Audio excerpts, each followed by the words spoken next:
As we know, scarcity of water was always a problem in Birbhum. There were many natural depressions in the area where water used to get stored during the rainy season. This was the only source of water in the ashram.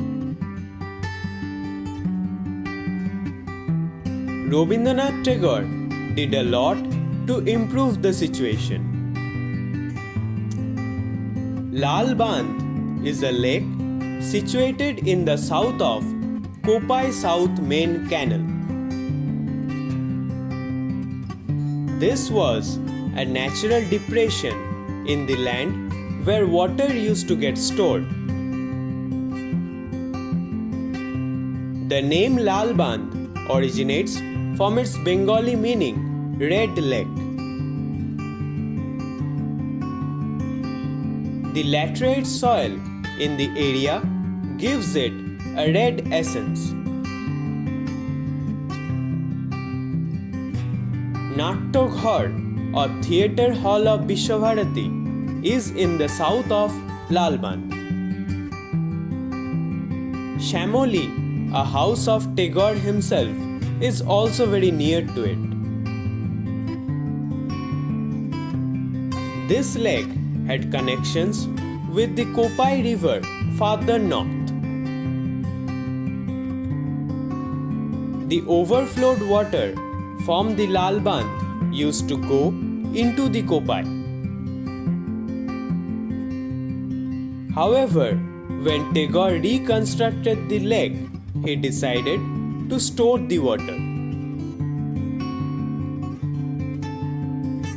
A sluice gate was constructed in the northern bank of the lake.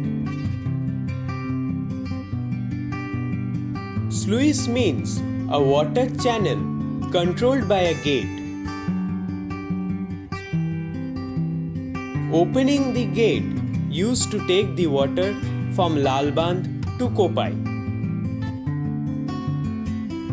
However, after the construction of Shambati Canal in 1931, the water from Lal Bandh flows into the irrigation stream. The sluice gate still functions near Sonajhuri.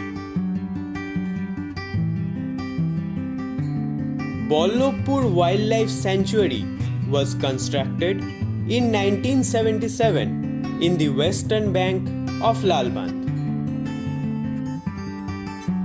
Popularly known as Deer Park, this area houses a large number of fauna. Cheetahs and blackbucks frequently drink the water from the northern portion of Lal Bandh. With an area of 200 hectares, this sanctuary has one of the most successful deer conservation rates in India.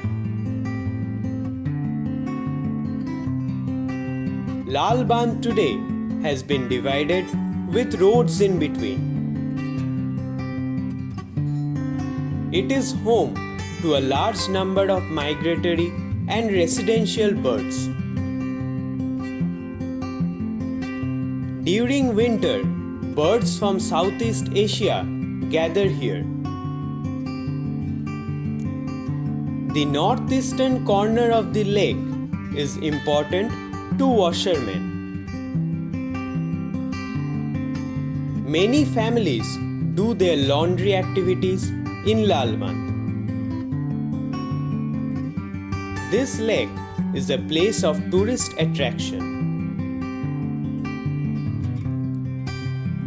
This naturally beautiful and important place deserves a special mention in the history of wildlife and Shantiniketan.